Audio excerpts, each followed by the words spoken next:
দর্শক স্বরাষ্ট্র উপদেষ্টা কমলাপুর রেল স্টেশন পরিদর্শনে গিয়েছেন।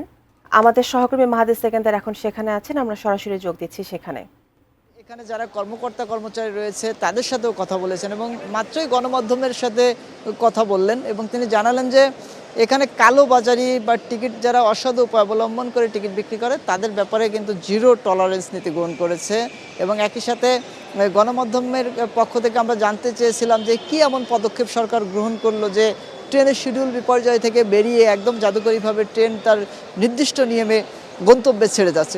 ষষ্ঠ উপদেষ্টা জানালেন যে আমরা অসাধু উপায় অবলম্বন কিংবা যারা বিভিন্ন দুর্নীতির সাথে জড়িত, যারা এইসব কর্মকাণ্ডের সাথে সম্পৃক্ত সকল কর্মকর্তাদের সতর্ক করা হয়েছিল এবং একই সাথে এই ট্রেন নির্দিষ্ট সময়ে ছেড়ে যাবে এ বিষয়ে কঠোর ব্যবস্থা নেওয়ার জন্য সরকারের পক্ষ থেকে নির্দেশনা ছিল, যে কারণেই আসলে এবার কিন্তু এই ট্রেনের যে গন্তব্য সেই গন্তব্যের সময় মতো ছেড়ে গেছে এবং আজও কিন্তু সকাল থেকে ট্রেন তার নির্দিষ্ট গন্তব্যের সময় মতো ছেড়ে যাচ্ছে। কোয়ালিটি সম্পন্ন আন্তর্জাতিক মানের CMT 500W CSRM committed for better still.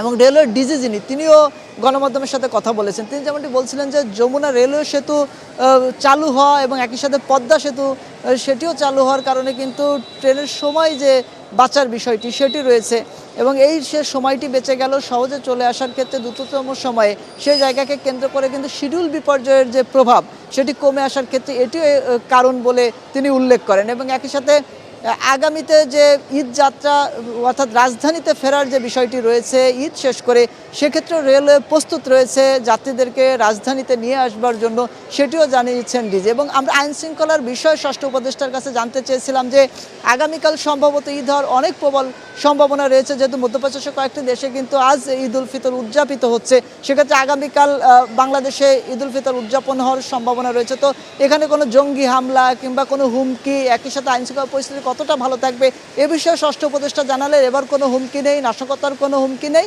খুবই স্বাভাবিকভাবে ঈদ উদযাপন হবে। জনগণও সচেতন এবং বাহিনীর অর্থাৎ আইনশৃঙ্খলা বাহিনীর যারা সদস্য রয়েছেন তারাও অনেক বেশি সতর্ক এবং সচেতন রয়েছেন, সেক্ষেত্রে নির্বিঘ্নে একটি উদযাপিত হতে যাচ্ছে বলেই তিনি আশ্বস্ত করেছেন। এবং একই সাথে তিনি সকলকে অনুরোধ করেছেন বিশেষ করে ট্রেনে যাত্রার ক্ষেত্রে ছাদে চড়ে জীবনের ঝুঁকি নিয়ে যেন কোনো যাত্রী ট্রেনে যাত্রা না করে। তো সব কিছু মিলে ষষ্ঠ উপদেষ্টা এই মুহূর্তে কমলাপুর রেলওয়ে স্টেশন ত্যাগ করেছেন এবং ট্রেনের যে যাত্রা সে যাত্রা নির্বিঘ্নে চলছে এবং এখন পর্যন্ত কোনো শিডিউল বিপর্যয়ের খবর আমাদের কাছে নেই। তো কবিতা, এই ছিল কমলাপুর রেলওয়ে স্টেশন থেকে আমার কাছে সর্বশেষ।